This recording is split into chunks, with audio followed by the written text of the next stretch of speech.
Imaginați-vă o poveste în care trădarea și dreptatea se intersectează, în care determinarea unei femei sfidează normele sociale și în care curajul ei îi garantează un loc în linia regilor și chiar a lui Mesia. Povestea lui Tamar este marcată de inteligență, strategie și providență divină. Este o relatare puternică care arată cum Dumnezeu poate transforma scandalurile în izbăvire. Rămâneți cu noi în timp ce aprofundăm această relatare fascinantă și adesea neînțeleasă din Scripturi. Călătoria lui Tamar începe în capitolul 38 din Cartea Geneza, un pasaj care, la prima vedere, pare o întrerupere în povestea lui Iosif. În acest moment îl întâlnim pe Iuda, unul dintre cei 12 fii ai lui Iacov, care s-a îndepărtat de familia sa și s-a stabilit printre canaaniți. Acolo, el s-a căsătorit cu o localnică și a avut 3 fii, Er, Onan și Șela. Odată cu trecerea timpului, Iuda a aranjat ca fiul său cel mai mare, Er, să se căsătorească cu Tamar. Se știu puține lucruri despre originile ei, dar este posibil ca Tamar să provină dintr-o familie nobilă din rândul canaaniților.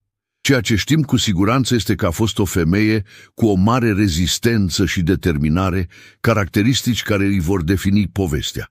Cu toate acestea, căsătoria lui Tamar cu Er a fost scurtă și marcată de tragedie.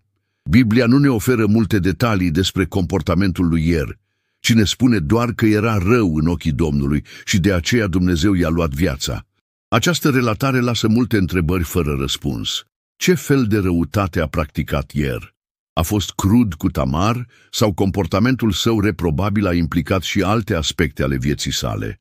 Deși nu avem aceste răspunsuri, știm că moartea sa a schimbat complet soarta lui Tamar. În acea perioadă, poziția socială și viitorul unei femei erau direct legate de soțul și copiii ei. Fără un moștenitor, Tamar s-a aflat într-o situație vulnerabilă, supusă sărăciei și disprețului societății. Cu toate acestea, legea leviratului, o practică comună în lumea antică, oferea o soluție. Conform acestei tradiții, atunci când un bărbat murea fără să lase copii, fratele său mai mic avea responsabilitatea de a se căsători cu văduva și de a naște un moștenitor în numele celui decedat. În acest fel, neamul decedatului continua, iar văduva era protejată în cadrul familiei. Pe baza acestei practici, Iuda i-a ordonat celui de-al doilea fiu al său, Onan, să se căsătorească cu Tamar.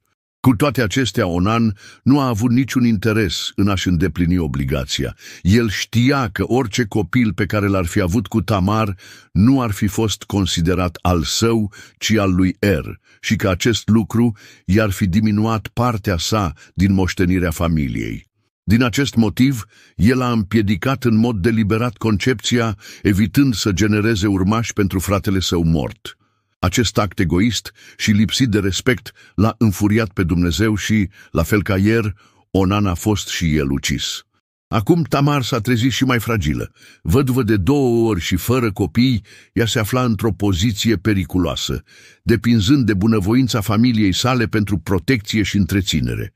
Iuda, temându-se să-și piardă al 3-lea fiu, Șelah, a ezitat să respecte obiceiul leviratului. I-a promis lui Tamar că atunci când Șelah va crește, ea se va putea căsători cu el. Totuși, această promisiune a fost deșartă. În realitate, Iuda o vedea pe Tamar ca pe o femeie blestemată, crezând că este cumva responsabilă pentru moartea copiilor săi. Fără curajul de a confrunta direct situația, el a trimis-o pe Tamar înapoi în casa tatălui ei, sub pretextul de a aștepta ca Șela să se maturizeze. Ceea ce nu și-a dat seama a fost că, refuzându-i lui Tamar dreptul său, comitea o mare nedreptate.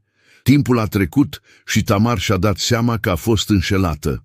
Șela era acum adult, dar Iuda nu a luat niciodată măsuri pentru a-și îndeplini promisiunea. Tamar a rămas văduvă, fără perspective și fără siguranța la care avea dreptul. Dar în loc să-și accepte soarta, ea a decis să acționeze. Ea a aflat că Iuda, acum văduv, era în drum spre Timna pentru a-și tunde oile. Acest eveniment era o ocazie aglomerată, însoțită de obicei de sărbători. Pentru Tamar era ocazia perfectă de a revendica ceea ce îi aparținea.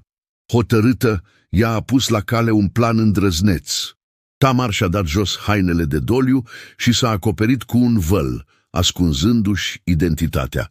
Ea s-a așezat pe marginea drumului pe unde urma să treacă Iuda, aproape de intrarea în oraș.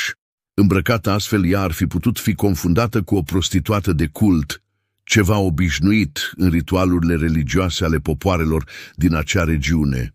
Când Iuda a văzut-o, nu a recunoscut-o și s-a apropiat de ea, propunându-i o întâlnire. Tamar a fost de acord, dar a cerut un gaj înainte de consumarea actului, deoarece el nu avea o plată imediată.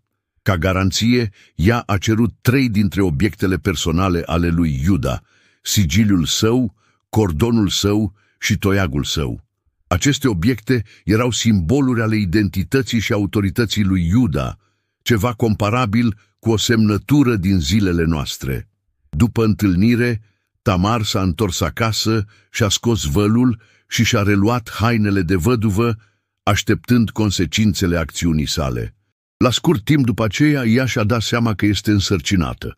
Vestea a ajuns la Iuda, care, neștiind adevărul, a fost furios. Pentru el, Tamar își dezonorase familia și merita să fie pedepsită. Indignat, el a ordonat să fie adusă în fața sa pentru a fi arsă, o pedeapsă severă pentru presupusa crimă de adulter. Dar Tamar era pregătită.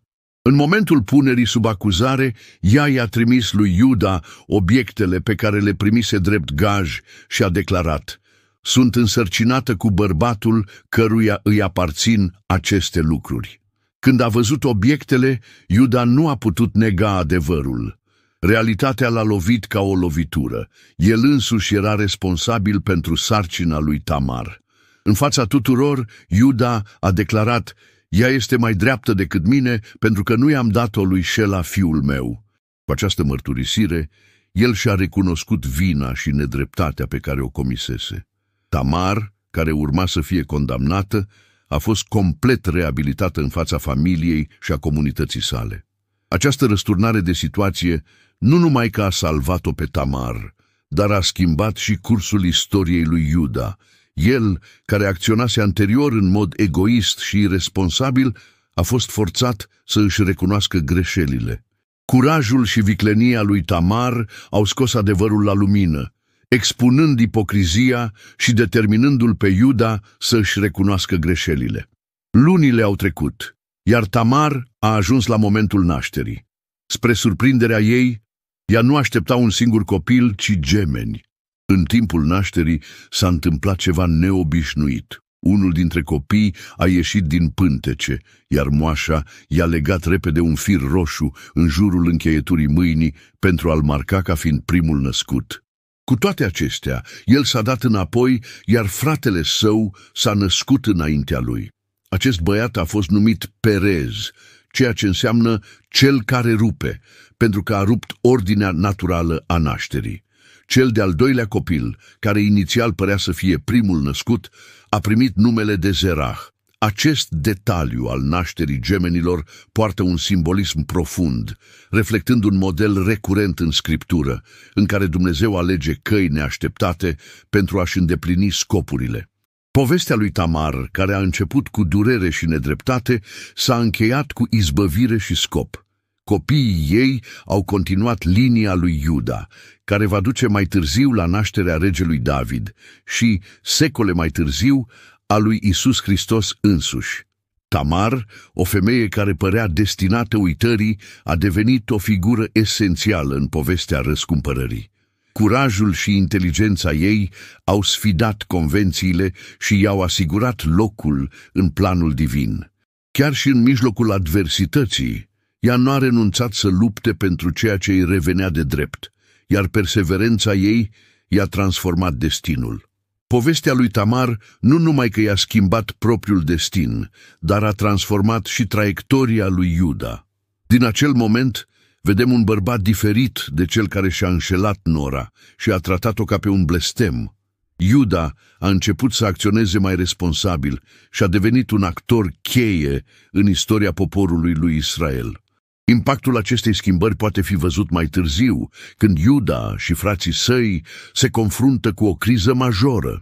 În timpul foametei care a devastat țara, ei au mers în Egipt în căutare de hrană și s-au trezit în fața lui Iosif, fratele pe care îl vânduseră cu ani în urmă. Neștiind că se află în fața lui, au implorat ajutor. În acel moment, Iuda a dat dovadă de o inimă schimbată.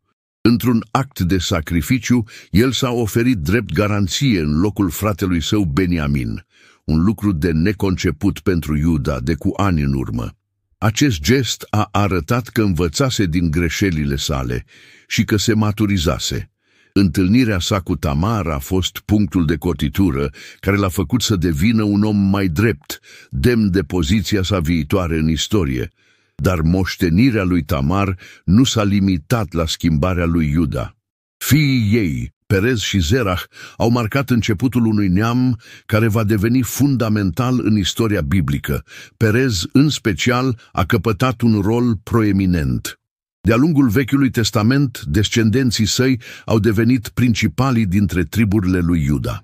Ani mai târziu, când israeliții se întorceau din exilul din Babilon, liderii din neamul lui Perez au fost recunoscuți ca figuri importante în restaurarea Ierusalimului. Acest lucru arată că influența lui Tamar nu a fost trecătoare, ci a rămas de-a lungul generațiilor. Povestea lui Perez și a lui Zerah reflectă de asemenea un model care apare în mod repetat în Biblie. Dumnezeu îi alege pe cei mai puțin probabili pentru a-și îndeplini scopurile. În mai multe ocazii, fiul cel mai mic îl depășește pe primul născut, încălcând tradiția vremii. Acest lucru s-a întâmplat cu Iacov, care a luat binecuvântarea lui Esau, cu Iosif, care a devenit conducător al Egiptului peste frații săi mai mari, și mai târziu cu David, fiul cel mic al lui Isai, ales de Dumnezeu să fie rege. Perez a urmat același tipar. Deși Zerah a fost primul care a întins mâna și a primit firul roșu al primogeniturii, Perez a fost cel care s-a născut primul și a dus mai departe neamul care va avea ca rezultat David și mai târziu Iisus Hristos. Acest detaliu al nașterii gemenilor este un mesaj puternic că Dumnezeu sfidează adesea așteptările umane și scrie istoria în moduri neașteptate. Un alt aspect fascinant al poveștii lui Tamar este că, în ciuda originilor sale canaanite, ea a fost inclusă în neamul lui Mesia. În contextul biblic, această includere este extrem de semnificativă. În Evanghelia după Matei, când este prezentată genealogia lui Isus, Tamar este una dintre puținele femei menționate, alături de Rahab, Rut, Batșeba și Maria. Toate au avut un trecut marcat de provocări și circumstanțe neobișnuite, dar Dumnezeu le-a ales să facă parte din lucrarea sa de răscumpărare. Acest lucru demonstrează că, de la început, mântuirea nu a fost destinată doar unui grup anume, ci tuturor popoarelor. Tamar, fiind străină, a jucat un rol fundamental în împlinirea planului lui Dumnezeu. Povestea ei dovedește că Dumnezeu nu se limitează la convențiile umane, ci acționează prin intermediul unor oameni improbabili pentru a-și îndeplini scopurile. În plus, Tamar ne învață despre dreptate și curaj. Într-o societate în care femeile erau adesea lipsite de voce și de drepturi, Tamar nu a acceptat pasiv soarta care i-a fost impusă. În schimb, ea a încercat să-și garanteze siguranța și continuitatea neamului lui Iuda, ceea ce, conform obiceiurilor vremii, era dreptul ei legitim. Atitudinea ei poate părea controversată, dar acționând, ea a expus ipocrizia lui Iuda și a forțat o reglare de conturi care a condus la un rezultat corect. Astfel, Tamar ne învață că, chiar și în fața unor mari provocări, curajul și hotărârea pot schimba cursul istoriei. Copiii ei, descendenții ei și chiar transformarea lui Iuda au fost rodul deciziei ei de a nu accepta nedreptatea. Tamar ar fi putut să se conformeze și să-și petreacă restul vieții uitată, dar credința și îndrăzneala ei au făcut ca povestea ei să fie amintită și moștenirea ei să dăinuie. Impactul poveștii ei a traversat generațiile și a ajuns până la noi. Tamar ne arată că Dumnezeu poate folosi orice situație, oricât de dificilă ar părea, pentru a-și îndeplini planurile. Povestea ei nu este doar despre învingere, ci despre modul în care Dumnezeu inversează situațiile de durere și nedreptate pentru a aduce restaurare și scop. Impactul poveștii lui Tamar merge dincolo de epoca ei. Călătoria ei ne învață despre importanța perseverenței, a dreptății și a credinței în mijlocul adversității. Deși s-a confruntat cu trădare și obstacole, ea nu a permis să fie redusă la tăcere sau uitată. Atitudinea ei i-a schimbat destinul și a transformat-o într-un actor cheie în planul lui Dumnezeu de răscumpărare a umanității. Genealogia lui Isus, consemnată în Evanghelia după Matei, întărește acest punct de vedere. Tamar este una dintre puținele femei menționate, ceea ce demonstrează importanța rolului ei în istoria biblică. Prezența ei nu este un detaliu lipsit de sens, ci dovada că Dumnezeu îi prețuiește pe cei care luptă pentru dreptate și refuză să fie victime ale circumstanțelor. În plus, includerea lui Tamar și a altor femei în descendența lui Mesia sfidează așteptările culturale ale vremii. Într-o perioadă în care genealogiile tindeau să pună accentul doar pe bărbați, Biblia ține să amintească aceste figuri feminine care au jucat un rol esențial în istoria mântuirii.